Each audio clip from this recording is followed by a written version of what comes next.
Assalamualaikum warahmatullahi wabarakatuh. Kami dari kelompok 16 akan mempresentasikan hasil diskusi kami mengenai analisis efektivitas penerapan prinsip good governance dalam penyelenggaraan pelayanan publik pemerintah daerah Yogyakarta. Kami di kelompok 16 ini terdiri dari 6 orang. Yang pertama yaitu Diana Sari, lalu yang kedua saya sendiri Lovi Kinanda Rizkia, lalu yang ketiga Mei Puspitasari, yang keempat Naura Jasmine, yang kelima Royan Bastomi, dan yang keenam Wida Ristia. Dan selanjutnya akan saya serahkan kepada teman saya.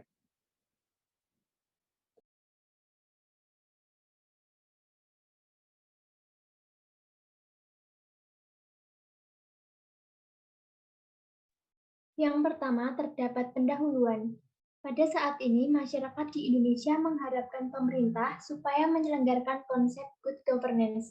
Good governance merupakan suatu penyelenggaraan pemerintah yang baik, efektif, efisien, transparan, akuntabel, serta bertanggung jawab. Dalam hal ini, efektif dimaknai sebagai penyelenggaraan sesuai dengan target yang sudah ditetapkan. Efisien dimaknai sebagai penyelenggaraan yang dilakukan secara ekonomis dan berhasil guna. Kemudian, transparan dimaknai sebagai suatu kebijakan yang dilaksanakan secara terbuka. Dengan kata lain, semua orang dapat melakukan pengawasan hingga nantinya dapat mengevaluasi mengenai hasil yang didapatkan. Akuntabel dimaknai sebagai penyelenggaraan pemerintah yang bertanggung jawab terhadap kebijakan yang sudah diberikan. Selain itu, juga pada akhir tahun pemerintah mempertanggungjawabkan kinerjanya kepada masyarakat. Adanya konsep good governance disebabkan oleh terjadinya ketidakpuasan dalam kinerja pemerintah dengan pemerintah sebagai suatu penyelenggara dalam pelayanan publik. Pada pelaksanaannya, pemerintah melakukan konsep good governance ini secara bertahap, artinya berdasarkan kapasitas dari pemerintah, civil society, serta mekanisme pasar. Penerapan prinsip good governance di pemerintah daerah Yogyakarta yaitu melalui penyelenggaraan pada pelayanan publik. Saat ini, pelayanan publik dijadikan sebagai suatu standar dalam keberhasilan pencapaian pemerintah melalui birokrasi. Hal ini dikarenakan pelayanan publik merupakan hal yang penting bagi para pejabat publik. Terdapat beberapa alasan terjadinya pembaruan pelayanan publik terhadap praktik konsep good governance di daerah istimewa Yogyakarta. Di antaranya yaitu banyak yang berpandangan bahwa diperlukan perbaikan pada pelaksanaan pelayanan publik seperti pemerintah, masyarakat, dan sektor swasta. Selanjutnya, pelayanan publik dijadikan ruang dalam melaksanakan interaksi yang intensif, dan terakhir dalam pelaksanaannya, konsep good governance diartikan sebagai lebih spesifik melalui pelayanan publik.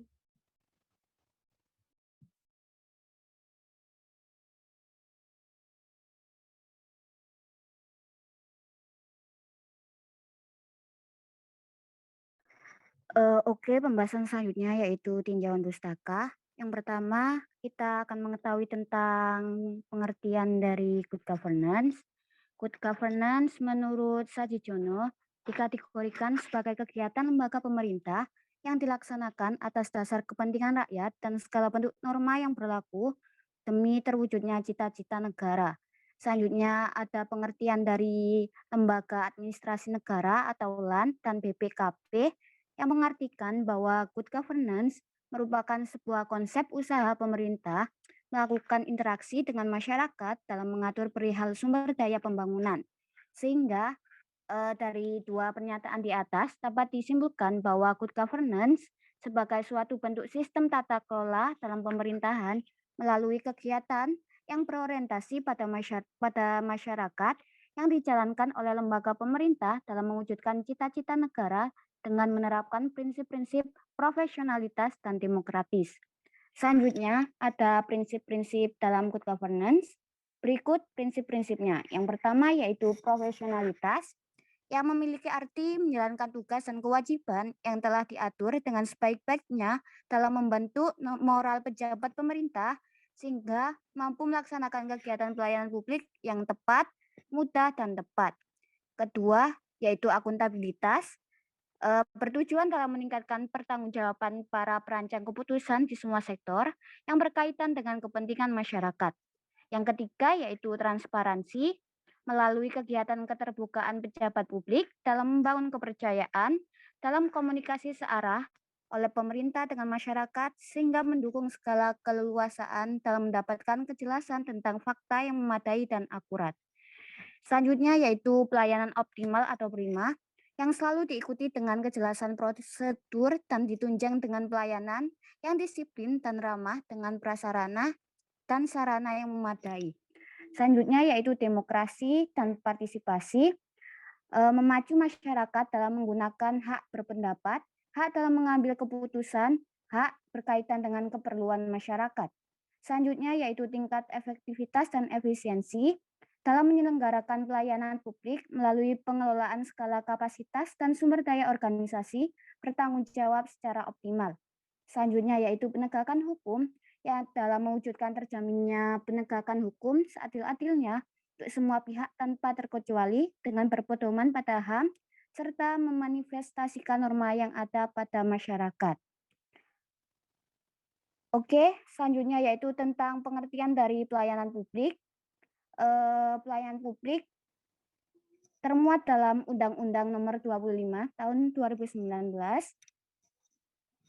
menjelaskan bahwa pelayanan publik merupakan segenap bentuk urusan baik masih berbentuk rancangan maupun sudah dilaksanakan yang berlandaskan peraturan perundang-undangan dengan tujuan pemenuhan kebutuhan seluruh warga negara serta masyarakat baik dalam bentuk jasa, barang, ataupun administrasi pengelola pelayanan masyarakat. Pelayanan publik dapat diartikan pemberian layanan kepada masyarakat yang berkaitan dengan aturan yang telah menjadi ketetapan dan dilaksanakan para penyelenggara pelayanan publik dalam tujuan pemenuhan keinginan dan kebutuhan masyarakat. Selanjutnya, kita beranjak ke pengertian efektivitas pelayanan publik. Pengertian efektivitas pelayanan publik diartikan sebagai suatu pengukuran dalam mengetahui sejauh mana pelaksanaan suatu kegiatan dalam mencapai sebuah tujuan organisasi. Efektivitas dalam pelayanan publik selalu berorientasi sejauh mana pelaksanaan pelayanan kepada masyarakat serta mendorong sikap puas masyarakat dengan pelayanan yang diberikan. Oke, baik, selanjutnya akan dijabarkan oleh rekan saya. Selanjutnya yaitu pembahasan. Yaitu poin bahasan pertama yaitu implementasi good governance dalam pelayanan publik oleh pemerintah daerah istimewa Yogyakarta. Berdasarkan laporan hasil pelaksanaan survei kepuasan masyarakat oleh Biro Organisasi Sekretariat DIY, nilai indeks kepuasan masyarakat pada tahun 2020 sebesar 83,64 yang berada pada mutu pelayanan kategori baik. Nilai ini meningkat 0,95 dari nilai indeks kepuasan masyarakat tahun sebelumnya, sebesar 82,63. Dari indikator penilaian tersebut, membuktikan bahwa kinerja pelayanan publik oleh pemerintah daerah istimewa Yogyakarta telah mencerminkan pemerintahan yang baik. Berikut implementasi pelayanan publik berbasis good governance oleh pemerintah daerah istimewa Yogyakarta. Nah, yang pertama yaitu prinsip akuntabilitas. Pelaksanaan akuntabilitas pelayanan publik oleh pemerintah daerah istimewa Yogyakarta dapat dilihat dari adanya laporan pertanggungjawaban pemerintah daerah terkait laporan kinerja maupun laporan keuangan pemerintah daerah yang dapat diakses pada website resmi pemerintahan daerah istimewa Yogyakarta. Yang kedua yaitu prinsip transparansi.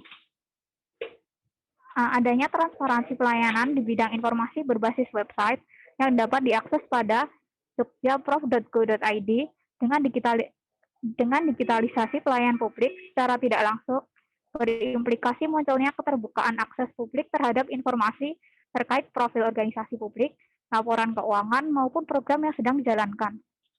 Pengelolaan informasi oleh pemerintah daerah istimewa Yogyakarta dinilai telah mampu memberikan kemudahan akses pemenuhan hak-hak masyarakat yang berkaitan dengan informasi publik. Misalnya yaitu Renstra, yaitu rencana strategis, dan Renja, yaitu rencana kerja pemerintah daerah yang dapat diakses pada website. Yang ketiga yaitu prinsip partisipasi. Prinsip partisipasi dapat dilihat dari partisipasi aktif masyarakat Yogyakarta dalam kegiatan-kegiatan sosialisasi dan musrembang. Kegiatan tersebut bertujuan untuk memberikan ruang partisipasi masyarakat dalam pembuatan kebijakan. Salah satu hasil dari musrembang yaitu kegiatan sosialisasi terkait program Gandeng Gendong yang merupakan upaya nyata pemerintah Yogyakarta dalam menangani kemiskinan melalui pemberdayaan masyarakat. Yang keempat yaitu prinsip responsivitas. Prinsip responsivitas dalam pelayanan publik terlihat dari kemampuan pemerintah dalam memberikan pelayanan yang sesuai dengan kebutuhan.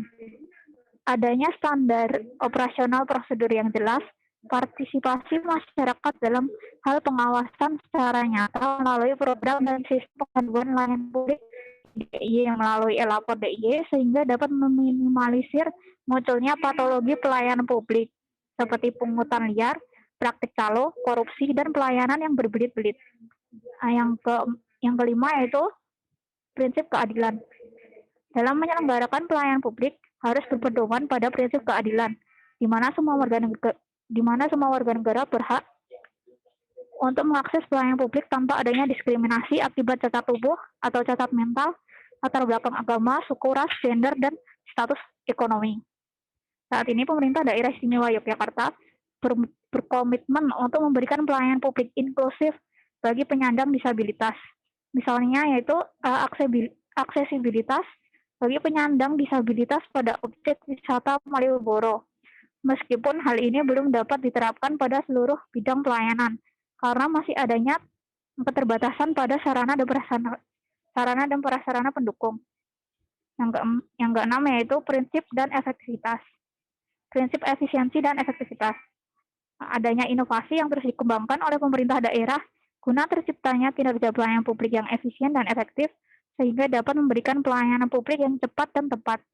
Hal ini diimplementasikan melalui Jogja Smart Service dan aplikasi Si Cantik yang memuat sistem online single submission yang digunakan untuk mempermudah akses masyarakat terhadap layanan perizinan. Yang selanjutnya ada poin penghambat penerapan prinsip-prinsip good governance dalam meningkatkan kualitas pelayanan publik. Penerapannya yang sulit bukanlah perihal yang mudah dalam penerapannya, karena dalam mewujudkan berbagai prinsip-prinsip good governance yaitu transparansi, partisipasi, akuntabilitas, dan lain-lain. Yang implementasinya ada beberapa hambatan yang terjadi di Indonesia. Yang pertama ada infrastruktur.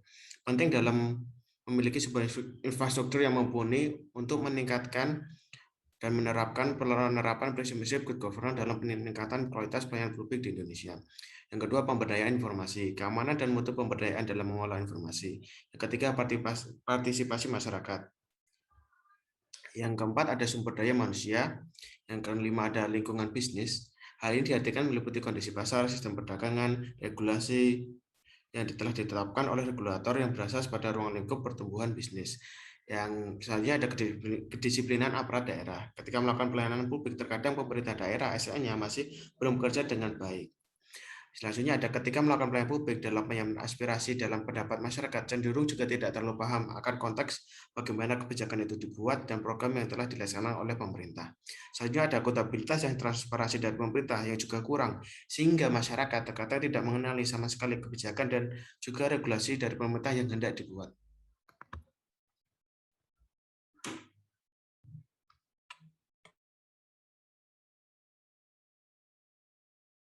Strategi pemecahan masalah pelayanan publik guna mewujudkan good governance. Yang pertama, kepastian prinsip administrasi. Prinsip-prinsip administrasi memiliki arti penting dalam pelayanan publik. Standar administrasi merupakan tanggung jawab penyelenggara layanan untuk menawarkan jenis bantuan dengan kualitas tertentu berdasarkan perpaduan asumsi area lokal dan kapasitas penyelenggara layanan publik.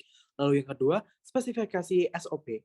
SOP ini berguna untuk organisasi internal sebagai penyedia layanan publik dapat berjalan sesuai dengan acuan yang sudah ditetapkan. SOP di sini berguna untuk memberikan data yang tepat. Lalu yang ketiga, mengembangkan instrumen untuk menilai pemenuhan kebutuhan publik. Penting untuk mengembangkan instrumen untuk menilai pemenuhan kebutuhan publik dengan administrasi yang diberikan oleh penyelenggara layanan publik. Dalam konsep administrasi, Loyalitas konsumen dapat tercapai apabila bantuan yang diberikan oleh penyelenggara layanan mampu memenuhi kualitas diharapkan oleh masyarakat setempat. Lalu yang terakhir, perbaikan sistem pengaduan. Keluhan publik adalah sumber data yang menjadi upaya penyelenggaraan layanan publik menjadi lebih baik. Pengaduan masyarakat merupakan suatu sumber informasi bagi organisasi agar mampu mengusahakan atau mengupayakan pihak penyelenggara layanan untuk segera konsisten menjaga pelayanan yang dihasilkan sesuai dengan standar.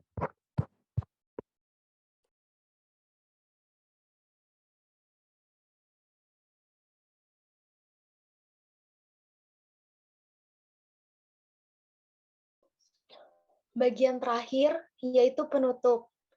Pemerintahan dengan menerapkan prinsip good governance memang sedang digembar-gemborkan akhir-akhir ini. Good governance sendiri dimaknai sebagai suatu penyelenggaraan pemerintahan melalui kegiatan yang berorientasi kepada rakyat dan dijalankan oleh lembaga pemerintahan dalam rangka mewujudkan cita-cita negara yang menerapkan prinsip profesionalitas dan demokratis. Begitu pula dengan pelayanan publik di Yogyakarta, di mana prinsip-prinsip good governance sudah mulai diterapkan. Namun, penerapan prinsip ini masih mengalami berbagai kendala, seperti masih rendahnya kualitas SDM, kurangnya standarisasi sarana dan prasarana yang komprehensif, juga masih ditemukannya praktik pungutan liar dan calo di lingkungan pemerintahan. Oleh karena itu, diperlukan strategi baru untuk menyelesaikan permasalahan yang ada. Penetapan standar pelayanan, penetapan SOP sebagai upaya penyelenggaraan pelayanan publik untuk acuan pasti, perlu dikembangkan suatu alat untuk menilai kepuasan masyarakat atas pelayanan yang telah diberikan oleh penyelenggara layanan, sehingga dapat dicapai pengembangan lebih lanjut dari sistem tersebut. Mengembangkan sistem pengelolaan pengaduan bagi masyarakat juga bisa menjadi alternatif yang dapat dipilih pemerintah dalam rangka mewujudkan penerapan good governance dalam pelayanan publik yang berorientasi pada masyarakat. Demikian presentasi dari kelompok 16. Apabila ada salah kata, mohon dimaafkan. Terima kasih. Wassalamualaikum warahmatullahi wabarakatuh.